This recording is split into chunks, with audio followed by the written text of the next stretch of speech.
Hey everyone, it's Sunday and time for a new episode of Record Collecting with a Quill. Today we're going to discuss this album, Deep Purple's Come Taste the Band, a much debated album in the hard rock community. Is it a yay or is it a nay? I will discuss it a little bit about the background of the album and sort of my point of view about this one. But before we start, you know the drill. Make sure you subscribe, hit that little notice bell, and share with your friends. Well, Deep Purple, one of my all-time favorite bands. I've listened to them so much over the years, and they have quite an interesting history with a lot of different lineup changes. And just recently, Steve Morse bowed out of the band as well after serving 20 plus years. So it will be interesting to see how the Deep Purple saga continues. But this one, their 1975 album, Come Taste the Band, has always been debated among fans. Is it even a Deep Purple album? Is it good? Is it bad?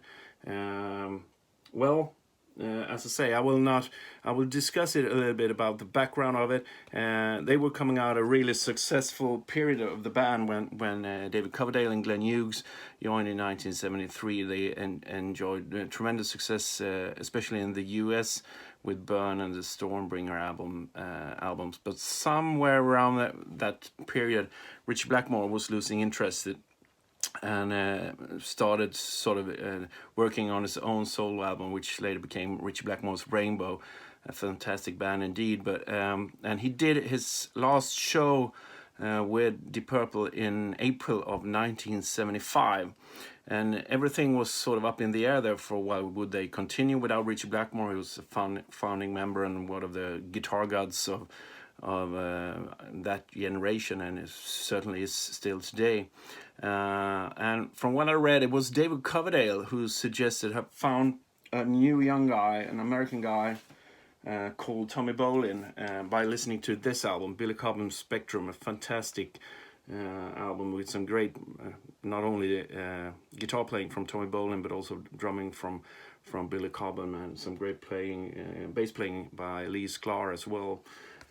He had listened to this album and heard the guitar player and was sort of really intrigued by him and sort of who is he, where can we find it, and he got John Lord and Ian Pace to suggest continuing with the band. It was, as I said, up in the air there for a while if they would continue or not. But David Coverdale, as I understand it, was really instrumental in having them continue. You could probably see why. He was kind of new to it. He's just sort of started out his career, just been in the band for 2 years, and certainly I think he enjoyed the fame and everything that came with it. But they found Tommy Bolin and started rehearsing with him, and that was actually released, I don't know, what is it, like 15 years ago, some rehearsal tapes on this album called Days May Come and Days May Go, rehearsals from June 1975. So it's only 2 months after Richie's last show in Paris. They already rehearsing with Tommy Bolin in Los Angeles in Pirate Studios, I believe the place is called. And here you can hear them working on what later would become the Come Taste the Band album.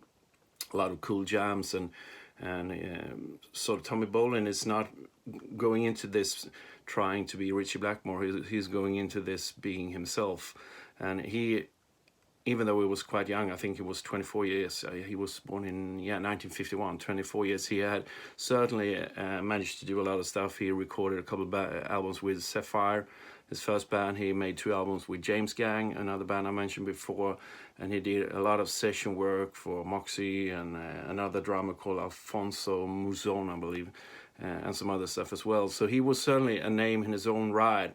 But he decided to join up with Deep Purple, even though he had a solo deal at the same time. So he was actually working simultaneously on Come Taste the Band with Deep Purple and his own solo album, which later became Teaser. More about that later. So in June they were rehearsing and sort of working out the songs for Come Taste the Band.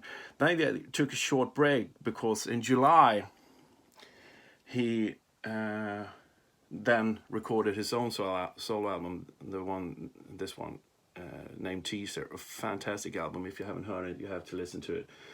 A lot of great songs, a lot of mixed styles on this one. You have everything from reggae to I don't know, almost like hard rock and fusion, and it's a really interesting listening. And you even have Glenn Hughes from Deep Purple guesting here as well.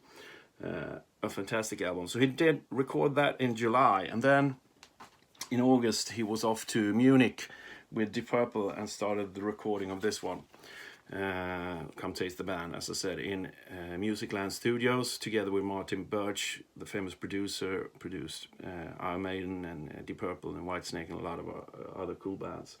And they stayed in Germany for 2 months recording in August and September.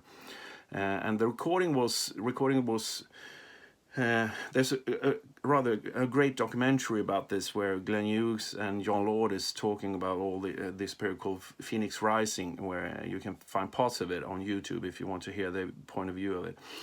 The recordings were not totally like Walk in the Park. They had problems, especially with Glenn Hughes, who was consuming tons of cocaine. And I guess Germany in the mid-70s were probably not the best place to be, thinking about David Bowie and Iggy Pop and everyone who went there. So he had a breakdown and had to be, they flew him home to England, so he left the recordings. And actually the first track on the album, Coming Home, he's not even on that one. That's actually Tommy Bolin playing bass on it. And he comments about it in the documentary that would I have been on that track, the background vocals would have been different, quite Coming Home. But would Glenn have been in the studio, I can imagine he would have done something totally different. But they finished recordings in September, and the album came out in October. So in the mid-70s they worked fast, and this one came out to mixed reviews.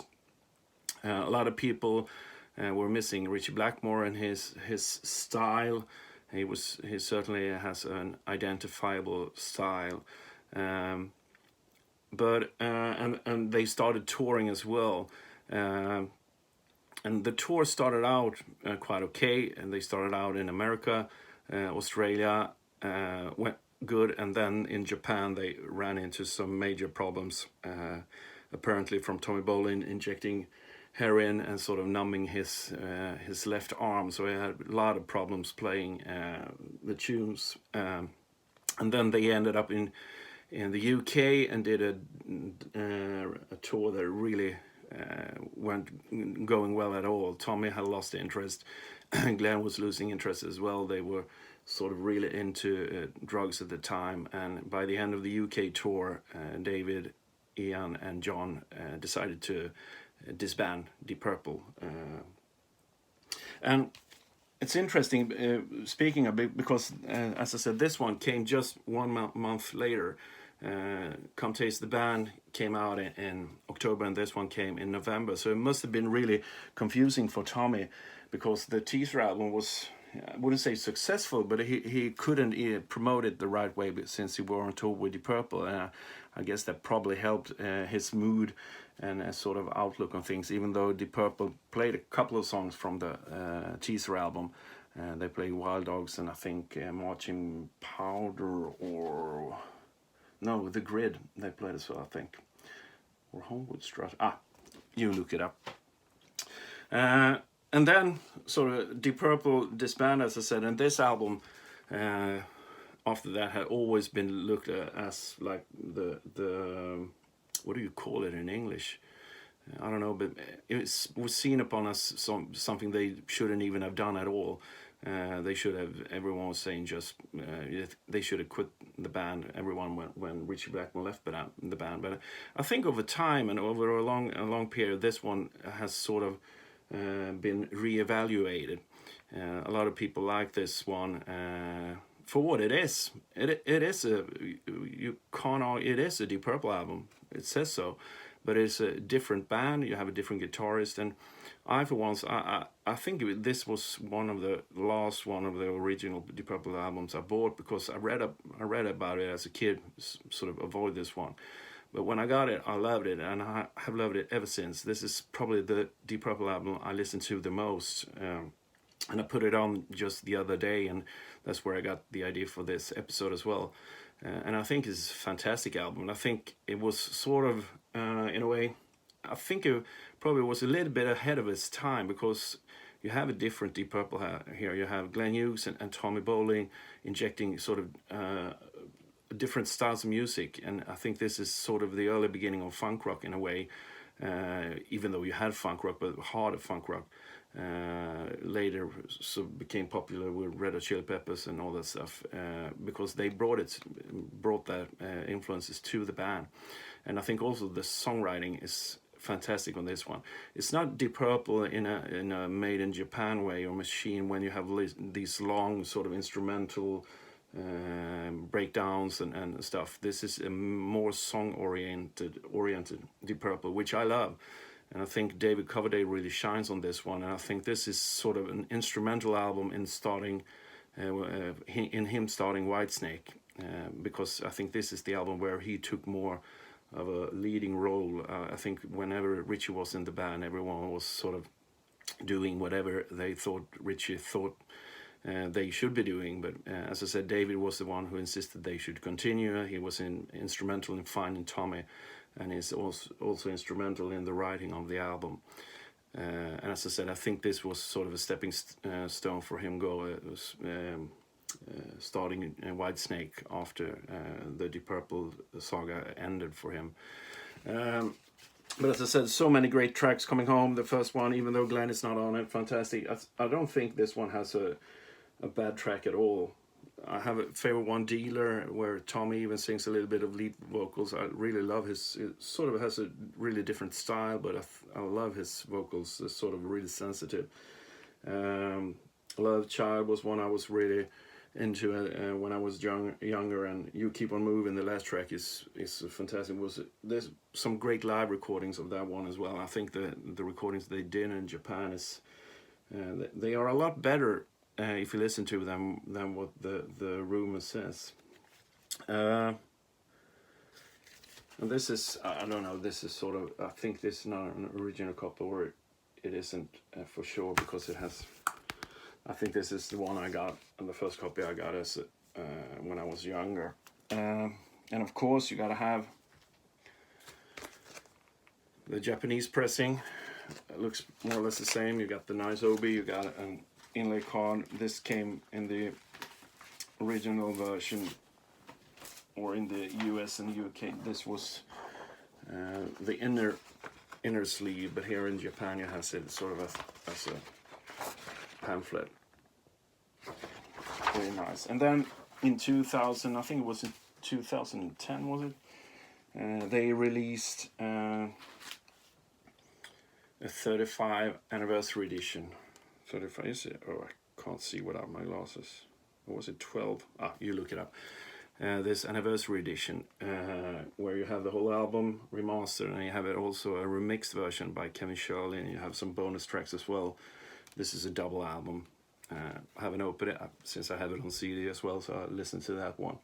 But as I say, one of my all-time favorites albums. So if we're going to end this somehow, I would say Deep Purple, Come Taste the Band, yay on my part. But what do you think about it? Do you think it is a Deep Purple album? Is it good? Is it bad? What are your views about this one?